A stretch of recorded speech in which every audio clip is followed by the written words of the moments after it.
not concede 1 inch of its territory. His first foreign trip included neighboring Indonesia and Singapore, reflecting the continued importance of ASEAN centrality, as it is called, in the Philippine foreign policy calculus.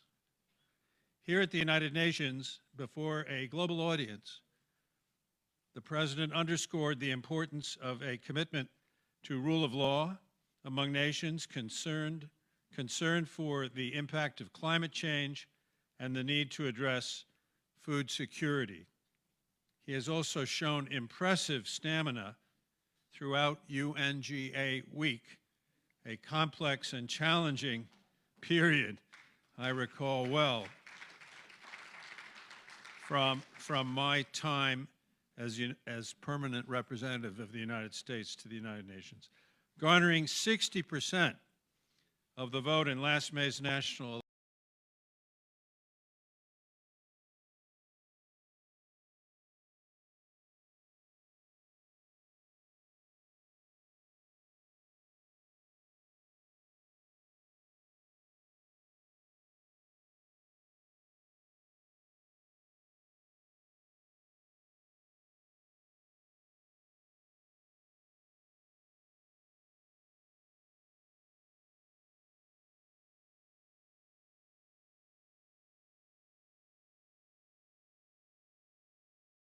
election, an extraordinary mandate.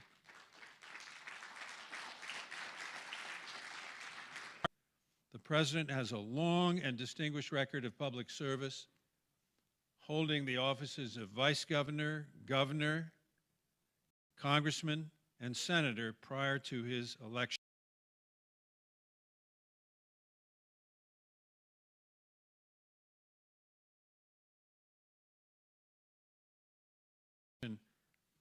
As President. As he embarks on his 6-year term as President, we look forward to learning more about his administration's policy directions and priorities. Please join me in welcoming President Marcos to the podium.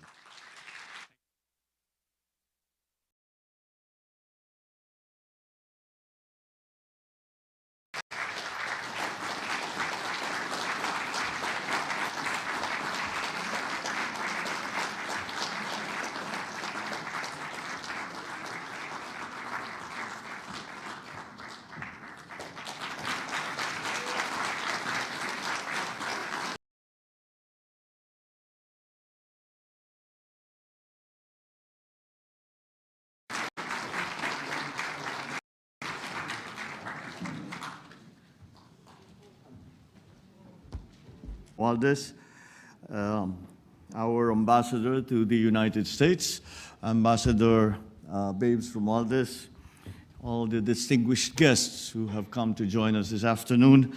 Ladies and gentlemen, good afternoon. I am honored to speak before this esteemed organization that is the Asia Society. I, of course, commend your efforts in providing a platform for dialogue and action in building bridges towards a common vision, a better future for us all. A shared vision creates a commonality of interest that enables collective action. During the Philippine presidential election last May, I was given by our people a majority mandate to lead a country of close to 110 million people. This represents a shared vision of strength through unity. I called for unity throughout that campaign, and I am humbled that my call for unity resonated with my fellow countrymen and echoed their desire for a better future. They rejected the politics of division, as I, during the campaign and up to now, said nothing to offend any of the other candidates. And I bring that message of unity to you today. In our place in the community of nations, I have always said that the Philippines shall continue to be a friend to all, an enemy to none. I will reiterate what I said during the inauguration. We will continue to be a good neighbor, always finding ways to collaborate with the end goal of mutually beneficial outcomes. If we agree, we will cooperate and we will work together. If we differ, we will negotiate until we reach an agreement.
At the United Nations General Assembly, I spoke about the importance of dialogue and solidarity in the face of the many challenges and threats that we now have to deal with. This means exerting of defense agreements while in a process that will abandon even a square inch of territory of the Republic of the Philippines to any foreign power.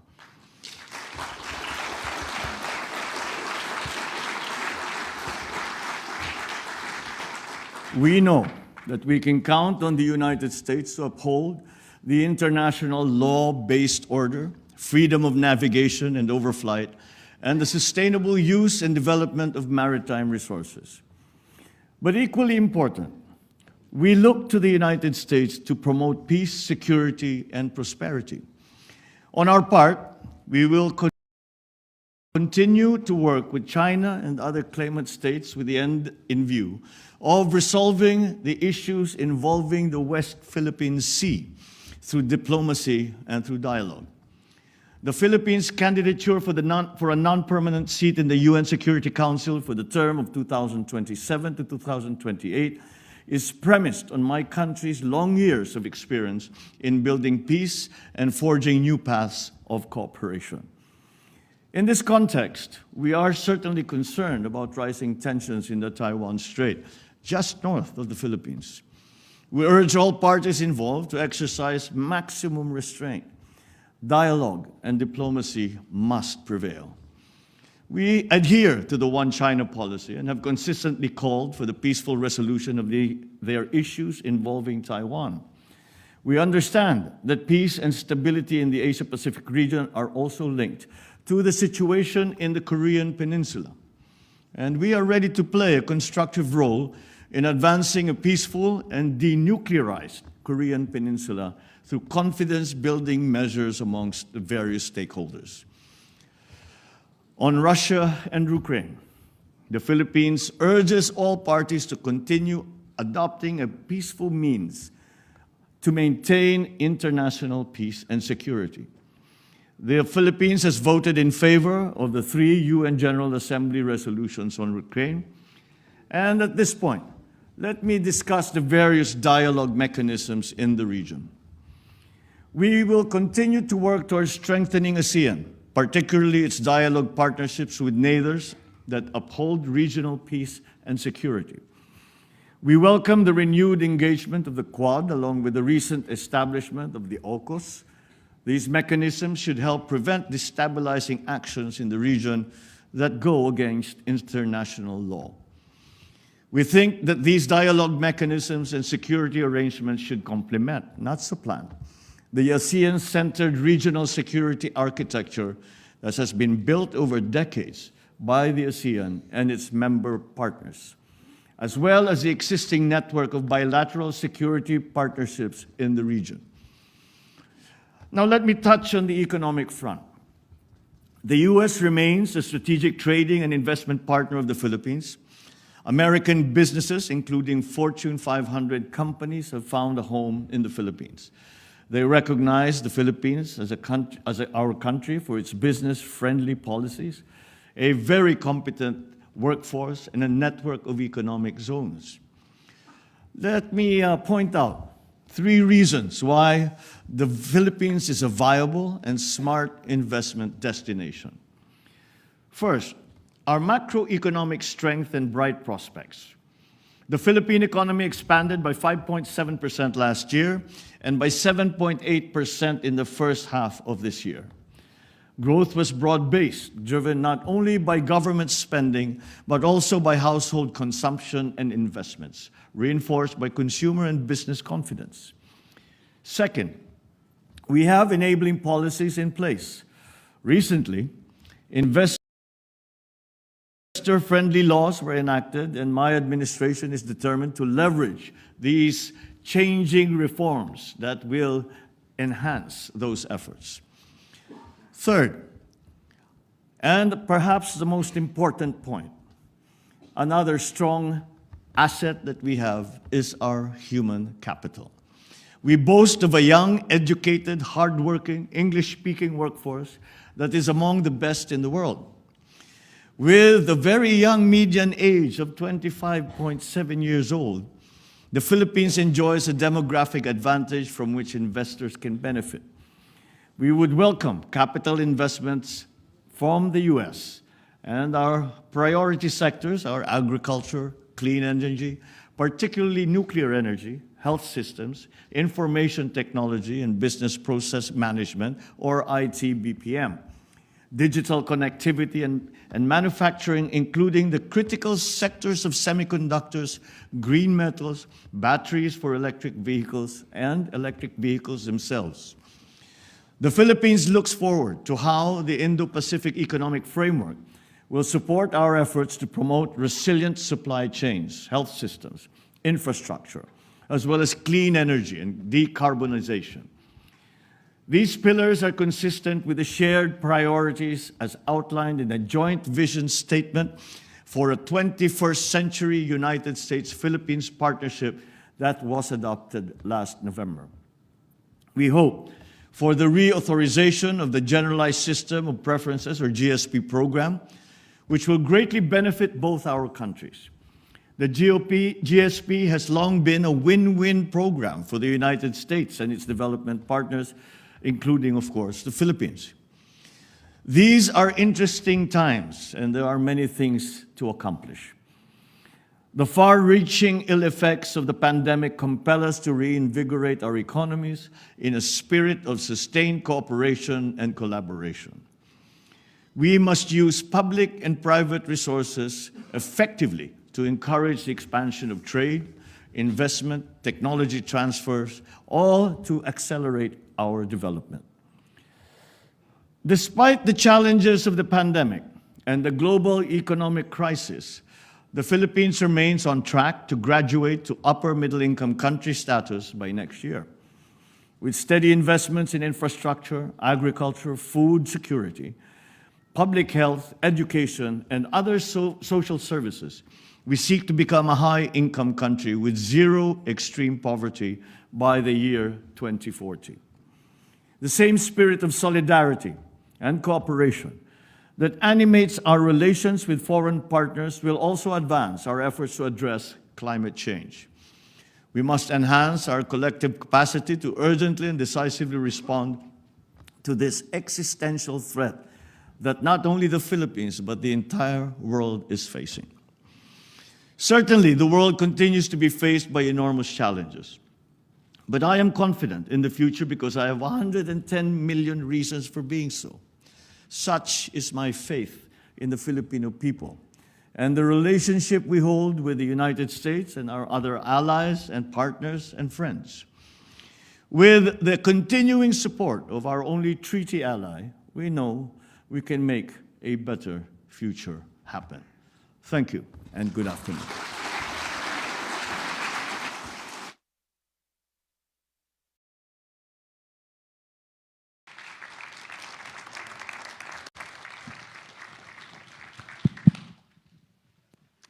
Well, thank you very much, Mr. President. 110 million people. Yes. That's, even for an Australian, I can work out that makes you the second most populous country in Southeast Asia.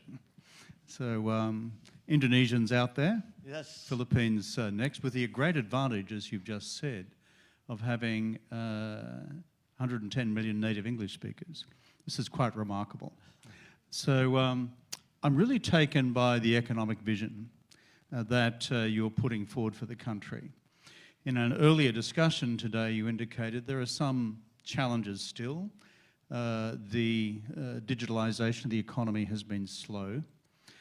But in terms of the future, if you're looking at the digital economy, the renewable energy transformation, but also future secure supply chains, give us a sense of where you hope the country to be economically at the completion of this term.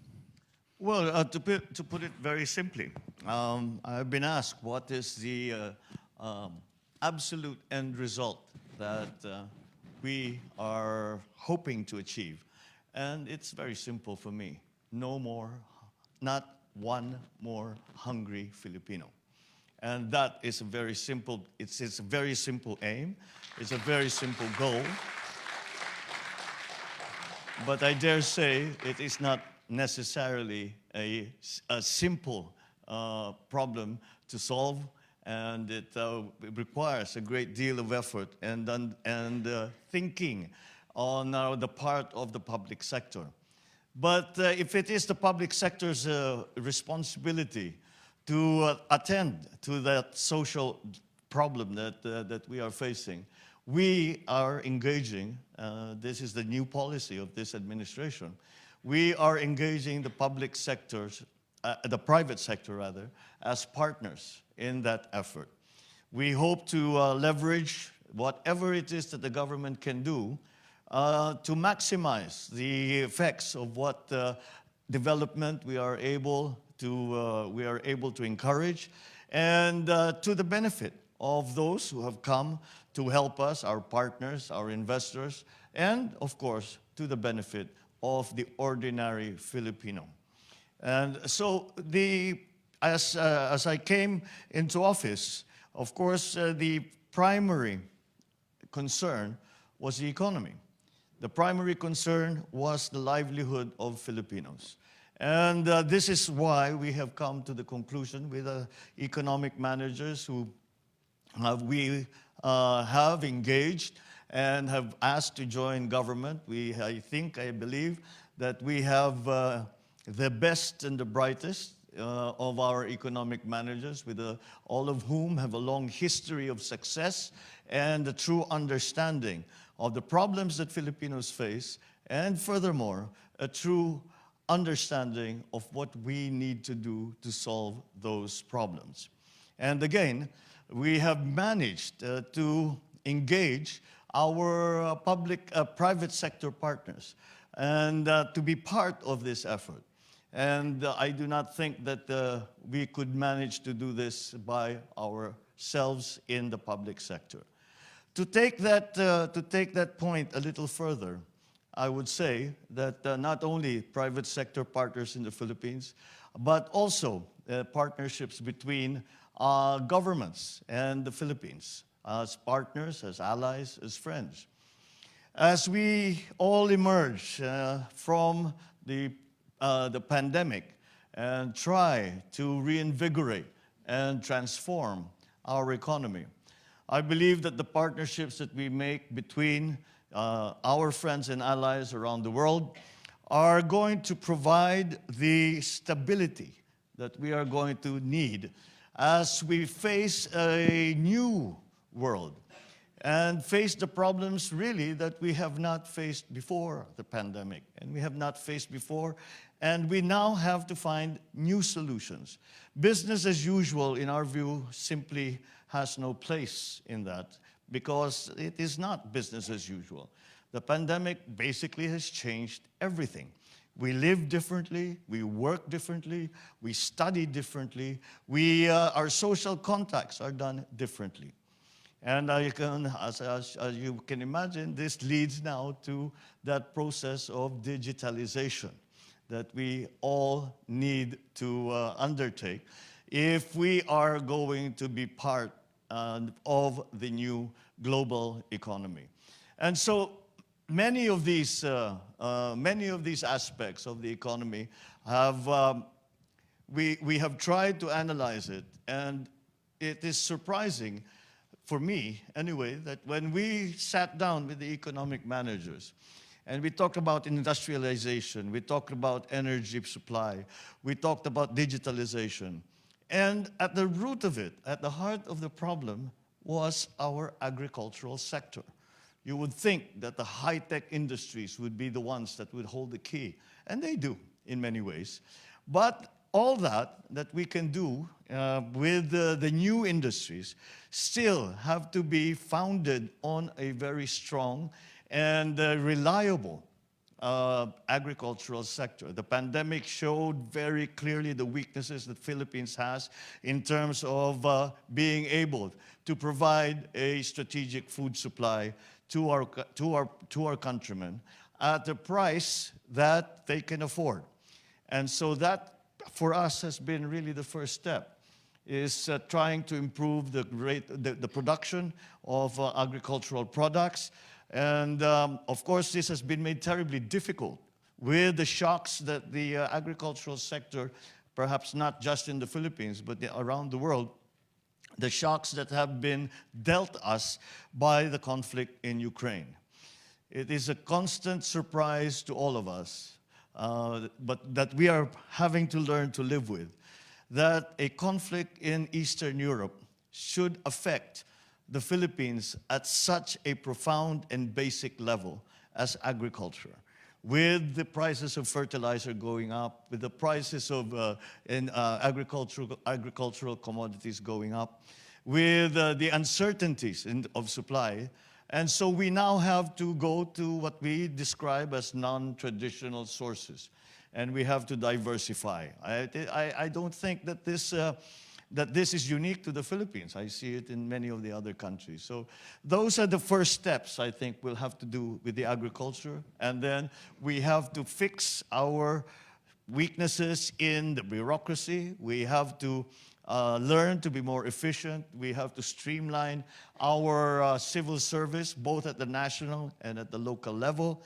And unfortunately, the Philippines in these areas we are still playing catch up. But that's not where we want to go. That's not just where we want to go. We don't want to just catch up. We want to go beyond that. We have no interest in going back to pre-pandemic levels. What we are interested in is to flourish further and to position the Philippines in such a way that we can take full advantage of the new economies and the new industries that have come to light. Unfortunately, many of the traditional sectors that we had depended on during pre-pandemic days will cease to exist, have ceased to exist. And we have to identify as quickly as possible and to have a good view and forecast for the future to position the Philippines in such a way that we are able to be part of the transformation of the global economy. Thank you for that. Mr. President, you mentioned a couple of times that you're a treaty ally of the United States. So are we Australians. There are 5 of us in Asia. Sometimes the Americans can be tricky to deal with. I don't think you'll get any contradiction from the Philippines on that.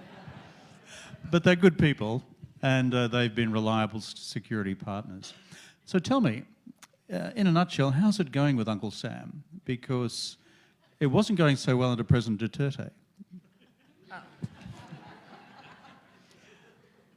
Well, in a sense, in a sense, despite the fact that my predecessor, President Duterte, had a very different treatment of the relationship between the U.S. and the Philippines. The basic premise of the strong relationship that has been developed between the U.S. and the Philippines over more than 100 years, beyond the time that we had a formal diplomatic relationship, is recognized as being as strong as it has ever been, and that it is necessary, especially with the events of the past few weeks and months, maybe, where what has happened is that many times I had felt that in the past years, there was a feeling that we had come to a kind of modus vivendi in our region. And we have found a way to live with each other in peace and found a way to calm the waters whenever things go awry a little bit.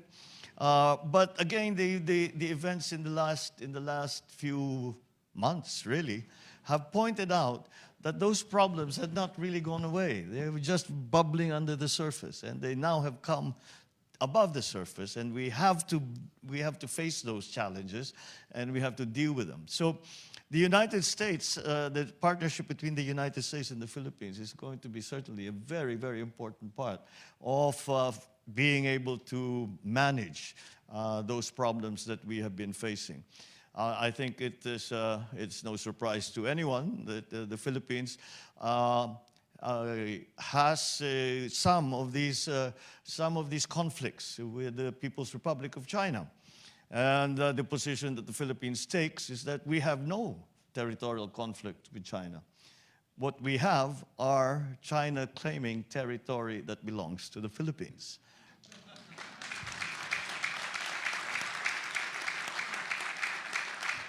So this is the position we take, and with our American partners, we have promoted that position. We have also made it very clear to our friends in Beijing that this is the way we feel about it. And as a consequence of this challenge that we have, this territorial challenge that we have, I'd like to point out that this is the first national election in the Philippines where foreign policy was an issue with the people.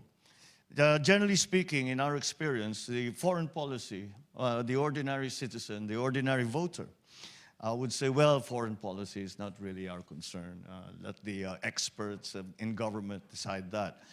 But when it happens that our fishermen are not allowed to continue with their livelihood, to fish in areas where they have fished for the last 30, 40 generations, then it becomes an issue right at the gut of our people. And that is where we find ourselves now.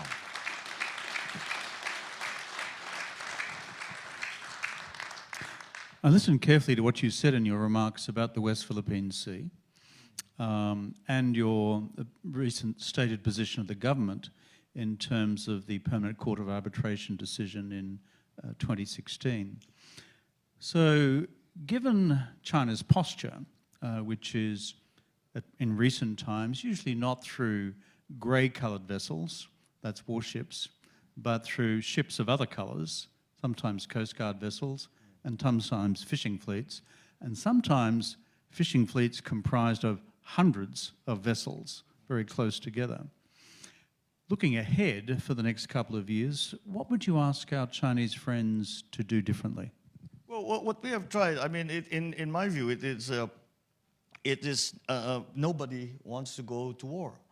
The one thing we need to avoid is a shooting war. And I have always said that the fundamental principle that guides our foreign policy is peace. We talk about the economy, We say that we are in crisis. There are many things that we need to do. We have good plans for it. We have we are very optimistic about the future.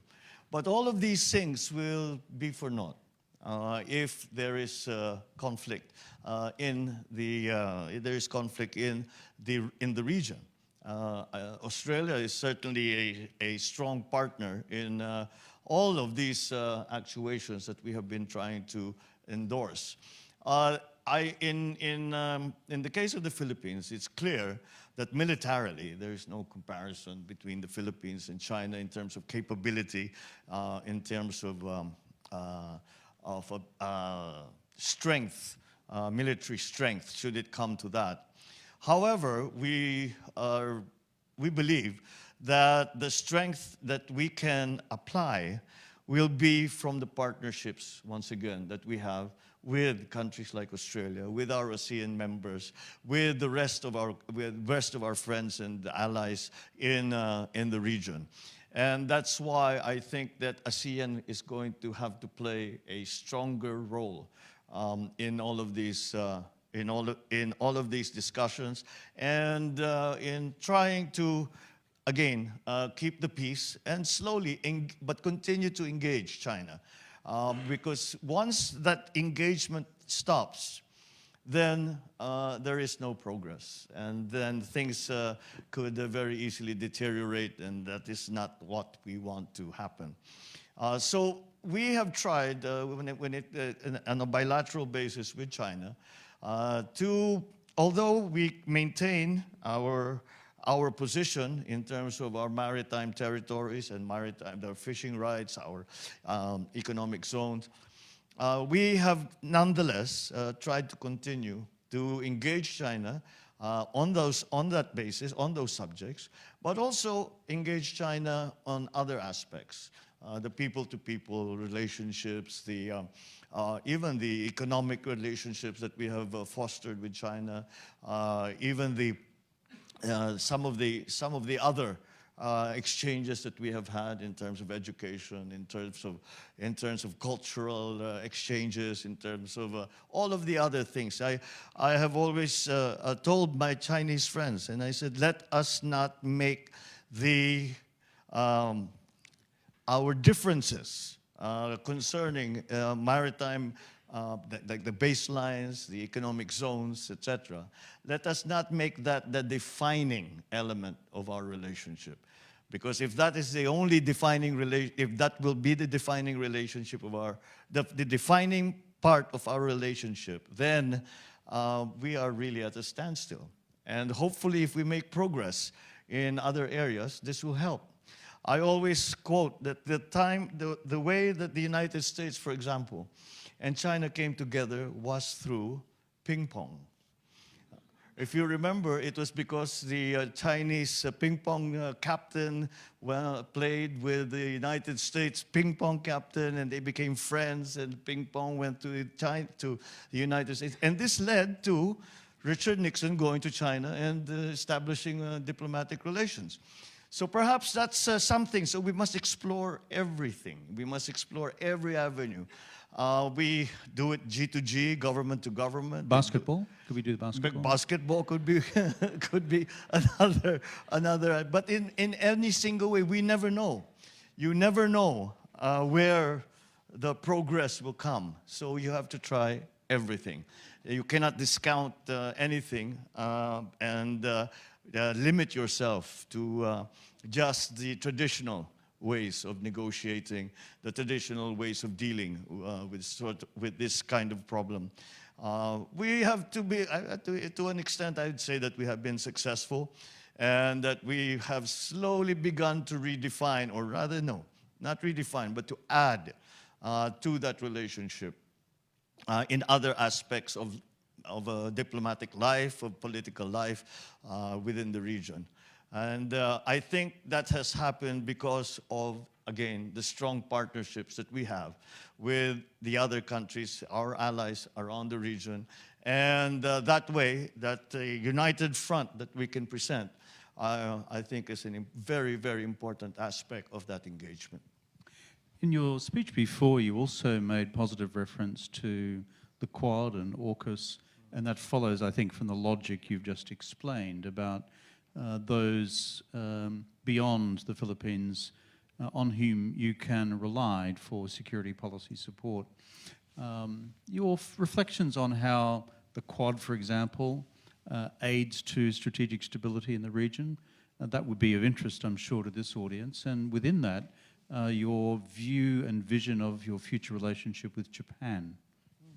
Well, the Quad certainly is another one of those agrupations that we feel are going to be, it's a partnership between countries that I think, again, if we were to move as one country alone, it would not be as effective as if we approach the problem as part of these political, diplomatic agrupations, even military agrupations that we have put together. So that's again something that is fundamental to the way we try to approach the problems that we are facing vis-a-vis the maritime disputes that we have. I have to remind people that these maritime disputes are not only with China. We also have within ASEAN some disputes with our other member countries. So, but in my view, this applies as well. So these kinds of partnerships, I think, are very, very important. Now, Japan, certainly, I had a meeting with the Prime Minister Kishida, just the other day, and naturally, I think it's no surprise to anyone that they are terribly, terribly concerned, not only of China, but because of the recent events, we have focused on the Taiwan situation, the visit of the United States House Speaker Nancy Pelosi to Taiwan, sort of highlighted once again the simmering tensions that, as I said, were beneath the surface, but now have surfaced out into the open. But if you remember, if we go back maybe 6 months, it was North Korea that we were all very worried about. And it is exactly that, that I think that aspect of it that Japan is also worried about, because when you have missiles flying over in your skies and into the sea, it's not very surprising that Japan will be alarmed. And again, that is part of the relationship that we have between ally countries. Japan is an ally. Japan is a friend and a partner in many, many ways again. And that again, we feel that we should strengthen that and continue to promote that partnership. The difference between right now, anyway, between the conflicts or the disagreements between China and the rest of the countries around the area and Korea has threatened to use nuclear weapons. And that would be a complete disaster. And that there is no way that the Philippines will be somehow exempt from that sort of conflict. And it's very interesting to watch what's happening in Russia and Ukraine. And it's very worrisome, because if there is a possibility that nuclear weapons suddenly become, even tactical nuclear weapons, not strategic nuclear, but tactical nuclear weapons become part of that equation, then we will see the normalization of nuclear weapons nuclear weapons will become conventional weapons.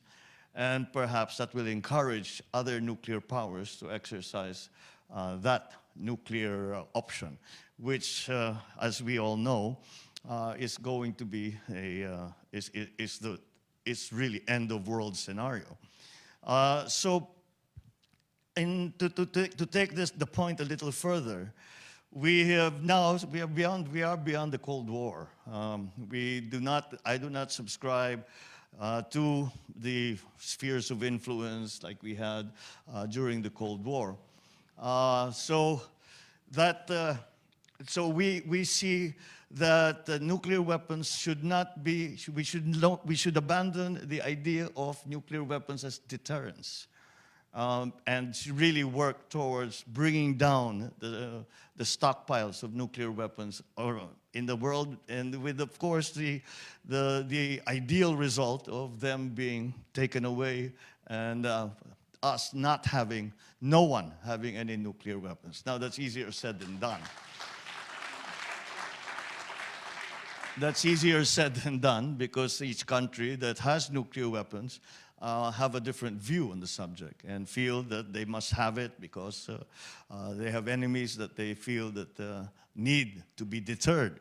So that is, I think, where we go, if we take it as far, that's as far as we can take the analysis of the conflict. It's something that it is something that we pray for, but the way towards that end certainly is not clear, as there are so many varied and different views on the subject vis-a-vis the individual situations of those countries that do have nuclear stockpiles. So this is the thinking that we have developed. And this is the thinking that we have tried to espouse to our friends and neighbors. Your comments just now about the legitimization of the use of tactical nuclear weapons, I think, are extraordinarily important. The more of us in the international community who are serving political leaders like yourself who make that clear to our friends in Moscow, the better. If we cross that threshold, we're into a world of different pain. Domestic politics, 60% of the vote in your election. Pretty impressive. The best I ever did was 53. So you're obviously a better campaigner than me, my friend.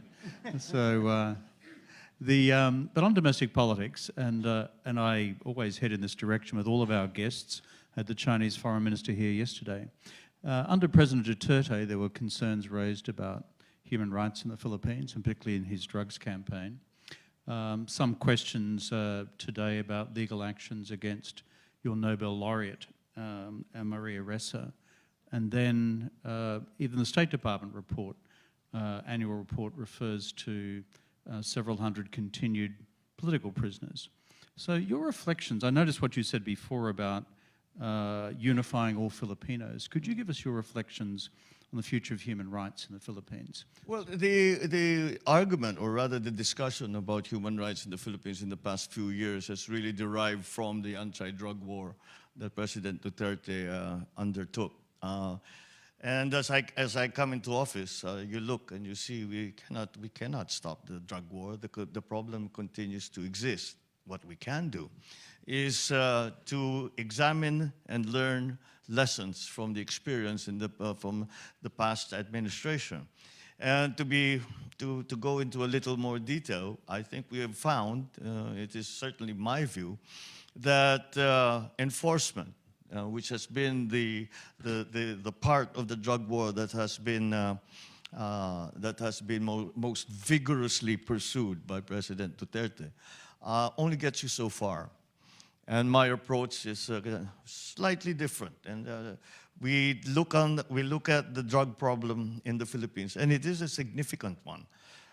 There are approximately, I suppose, according to official statistics, close to 4.5 million actual addicts in the Philippines, and that the corrosive effect of on society, on criminality, on the drug syndicates, etc. Even the politicization of the whole drug syndicates and their networks is something that we still have to deal with. And so perhaps we should look at it, we should look, instead of just enforcement, which will continue, but in a more focused way. I tell when I first came to my first command conference with our policemen, and I said, we will adjust. Let us adjust our our focus. And let us also look at prevention. Let us education to our young people to say that, you know, this is a dead end. This will get you absolutely nowhere. It will get you put in jail. It will get you killed. And even if it does not do that, this will take away your future. And second part of that is cure. To be more sensitive and more sympathetic to those who actually have gotten caught up in this lifestyle. And so that is something that we are now promoting. We are trying to learn which are the best methods now to pull our victims, really is what they are, pull them out of that culture and to help them start again and to live a good life as good and constructive members and contributing members of society. Now, as to the enforcement, to put it very bluntly, I simply told them, look, I'm not interested in the kid who makes 100 pesos a week selling weed. That's not the person that I want you to go after. I want you to go after people who, if we get them, if we neutralize them, we put them in jail, we put them away, whatever it is, will make an actual difference so that the supply of drugs, the system of distribution, the system of importation of drugs, because much of it really does come from abroad, that will actually make a difference. It will put a stop to it. And that's what we are working on right now. So those are the different elements of those three elements of the anti-drug effort of this government. Those are, the focus has certainly changed, and even the methodology has changed. Well, thank you for that. There was the Nobel laureate Maria Ressa. I know there's some sort of legal case involving her at the moment. What are the prospects there? Is it caught up in your courts, or is it because she's a Nobel Prize winner, there is international preoccupation with her case as well? Well, really what happened with Maria Ressa and Rappler is that it was determined that it is a foreign enterprise, and that's not allowed in our rules, in our law. And her situation right now is that it has nothing to do with her political leanings. What has happened is that an individual has filed cyber libel cases against her, and that's what she's facing now. So that is the situation with Maria Ressa. Rappler actually continues to operate. You can look them up on the internet. They make their comments and make their posts, and they continue to operate in that way. However, she herself personally is facing, I believe it's 2 cyber libel cases, and we just, we have a very clear delineation of powers in our political system, very much styled after the American system, where we have the executive, the judiciary, and the legislature, and they're co-equal. And so it is highly improper for the executive to interfere in either the legislature or the judiciary. So the end of UN week here in New York, you've had a bucket load of meetings. Have you had some fun? Well, being in New York is always fun. I haven't been... I haven't been in New York for a good long time, actually. Just for whatever reason, it's been. I think we were calculating it with my wife Lisa, who is here. We were calculating, 22 years since we came back to New York. Put your hands together for the First Lady of the Philippines.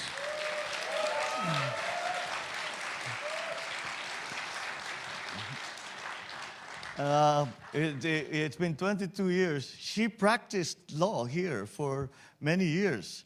And so she's really part of that song. She's a native New Yorker.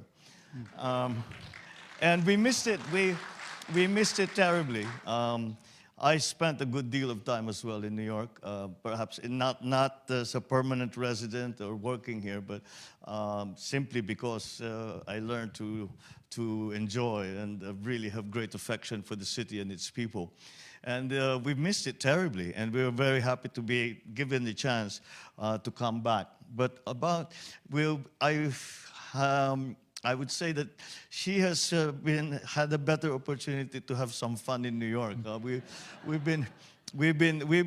I have tried very hard to maximize every single hour that I've been here to make these contacts, and as you described them, I have a bucket load of meetings, which I think have gone rather well. But as I said, it doesn't take much just to be able to look out my window and to see New York, the Central Park, to see New York at night, to walk along the street, to get my sabrette and my souvlaki sandwich.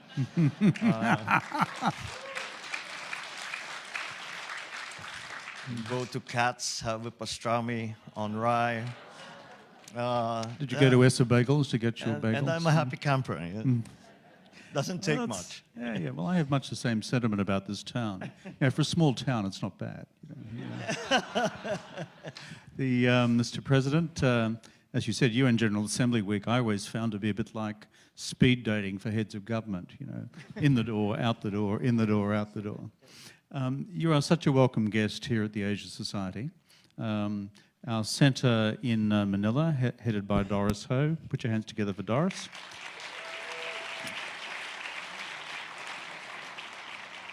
We're a global family. We have 15 centres around the world, and including in Australia, but we have 5 centres here in America. You are always a welcome guest here because we wish your country, the Philippines, all the best for the future. Thank you, Mr. President. Thank you, Mr.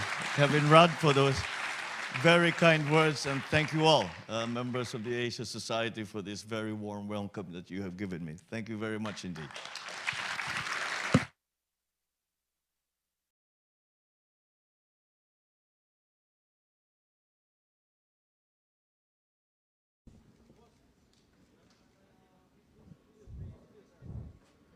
Ladies and gentlemen, we ask that you please stand by and remain seated until President Marcos has exited the building, and we will